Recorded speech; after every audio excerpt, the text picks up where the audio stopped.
don't know, but he has connections to NASA. His wife works there. So you don't know if Feeney was instrumental in helping them get that particular contract. Okay, you said that they were downloading stuff from NASA software? Yang Enterprises was bringing gigabytes of databases from NASA, and then they were handing it over to Henry Nee. Who is Henry Nee? Henry Nee was a little skinny Chinese guy that worked there, and he wasn't legal. He was an illegal alien? Mm-hmm. Even while I was looking into the story, we then discovered the matter of Henry Nee. They finally arrested him for sending missile chips to China. Henry Nee was in fact arrested after a 4-year sting last year on 3 counts of attempting to send Hellfire anti-tank missile chips to China. And he admitted to doing it 20 times. And he pled guilty to one of the charges and admitted it was a slow year. So they only did this 10 to 20 times. And when he was sentenced in October of 2004, he was sentenced to 3 years probation and a $100 fine. Pretty weak, huh? He seems to think he's pretty much promised a green card as soon as he's done with his probation. To this day, Mrs. Yang, I understand, says that Henry Nee never worked at Yang Enterprises, Inc. It's one of the reasons you can prove that he was working on the project was the fact that they actually billed for him. They're sending timesheets to you saying, here's who worked on what and how many hours they worked and so forth. Correct. One of them was Clint Curtis. One of them was Clint Curtis. One of them was Henry Nee. One of them was Henry Nee. She was regularly shipping information off to her brother in China. She, Mrs. Yang, Mrs. the Yang. CEO. Okay. Right. Who was her brother in China? Her brother, according to her, she got drunk one time and she was happy, and she was telling me about her brother had been thrown out of the country for spying. Of course, she said he didn't do it, but he'd been tossed for spying, and then she's doing all this correspondence. She said it was video games, and I asked her, should you really be shipping all this stuff to your brother, since we have NASA contracts, and the government thinks he's a spy?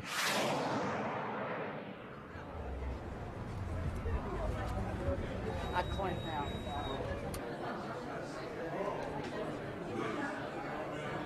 If you got every environmental group, every group you have, just say, we're not going to do anything else, we're going to make the vote system, and we're going to fix it.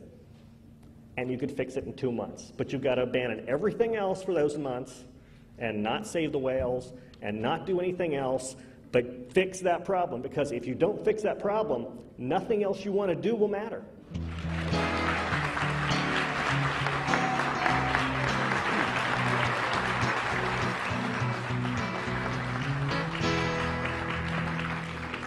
Thank you. I am pleased to follow that liar, Clint Curtis.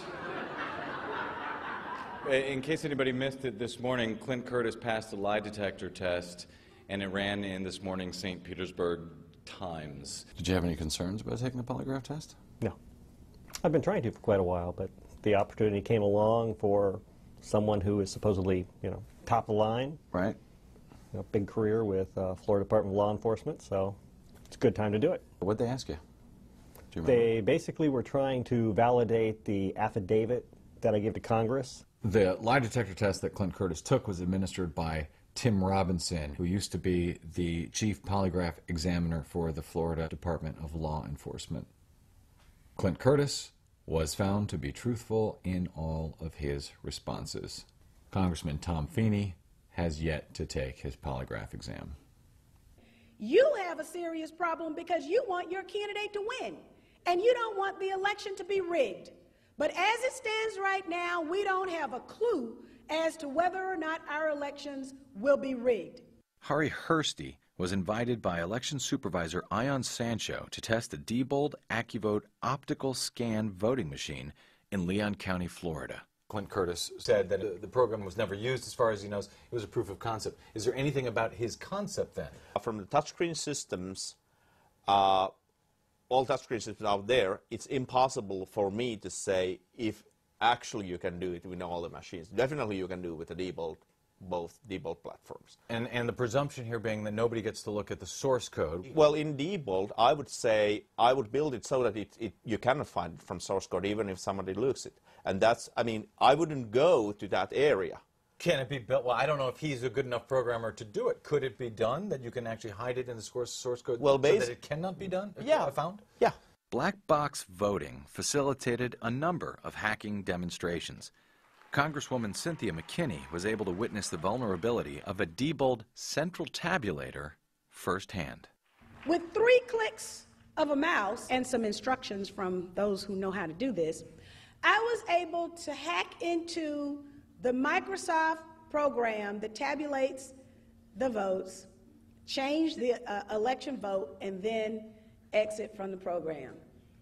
Now, I saw it, I did it, and so then that means that I kind of know that it can be done. Clint called me and told me that he had resigned from Yang. Why were you resigning in the first place?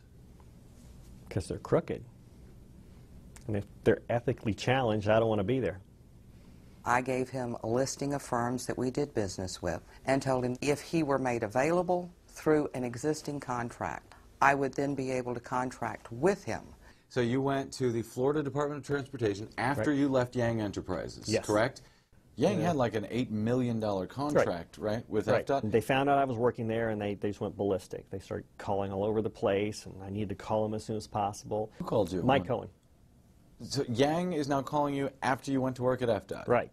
They were all in the room talking. I could hear them mumbling in the background, you know, and Mike was basically the voice Okay. coming out of this. Why are they calling you? They want to offer me big money to come back at first, you know.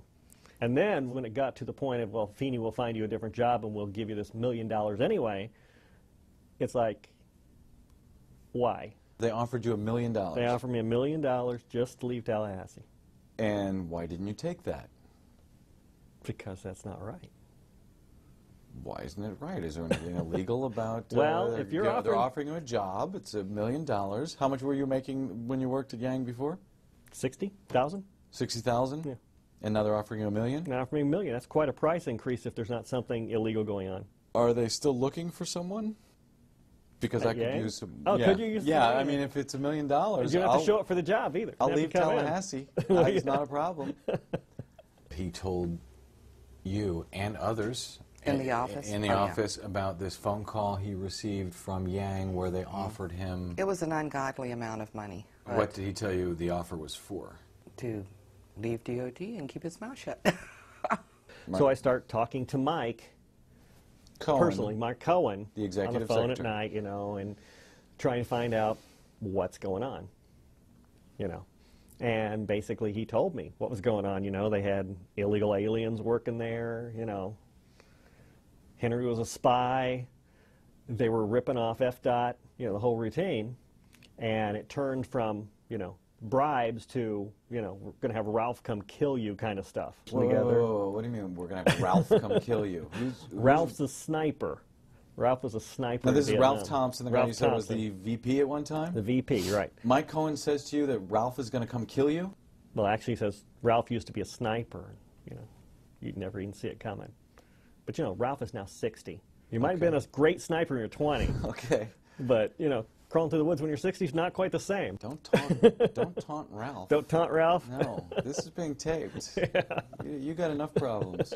Certainly you go to the police, somebody has just told So you. then I go through the books. I have to have some sort of evidence because otherwise, What books do you go telling you through? What are nothing. you talking about? well, since I worked in the same department where the billing had come in, Okay. I started looking through the contract, and they had been overbilling for me for years. And they were billing like 40 hours a week for forever. Were you working 40 hours a week on No, the Yang contract? not at all, not even close. Working on the NASA contracts and the ExxonMobil contracts. And But you were working 40-hour weeks, essentially? Mm-hmm. And all of that time was being billed to Yang, even though you were not doing all your Right. work for FDOT. they even billed for a couple of days after I had left them and was working at FDOT. So I told Mavis Georgalis, and she said, well, we need to go to the Attorney General's office. You and Mavis Georgalis together? Yes. She went up with me and told the story, and I told my part of it. And the Inspector General was whom? Ray Lemmy. What complaints were made with Raymond Lemmy? Improper invoicing on the part of Yang Enterprises. Improper political influence. Because of coming Tom. down from Tom Feeney I see. through my immediate supervisor, Nelson Hill, on behalf of Yang Enterprises, and the use by Yang Enterprises of unauthorized